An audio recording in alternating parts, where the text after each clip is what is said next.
Selanjutnya, dalam audisi presenter PAL TV 2025, para peserta antusias bersaing. Bahkan di antara para peserta juga ada sejumlah peserta yang sudah pernah mengikuti ajang ini sebelumnya. Salah satunya adalah Lira Firna, peserta asal Banyuasin.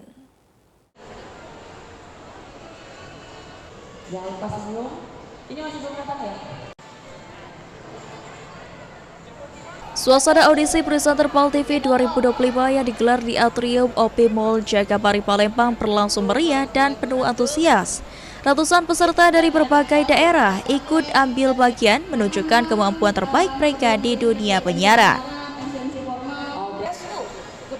Salah satu peserta yang menarik perhatian adalah Lira Firna, gadis asal Banyuasin yang kembali ikut audisi untuk kedua kalinya. Pada tahun 2023 lalu, Lira sempat terhenti di babak semifinal. Namun, tahun ini kembali ikut bersaing dengan semangat baru dan persiapan yang jauh lebih matang. Yang sebelumnya saya sudah mengikuti audisi presenter PAL TV tahun 2023 dan di 2023 tersebut saya terhenti di babak semifinal atau 40 besar. Dan kenapa saya ikut lagi di tahun 2025? Karena saya menjadikan kegagalan saya di tahun kemarin itu bukan menjadi semangat tersendiri bagi saya, tidak akan berhenti di situ saja. Jadi saya akan terus belajar dan belajar lagi bagaimana cara menjadi presenter yang baik di PAL TV itu dari kesalahan saya kemarin. Jadi itu.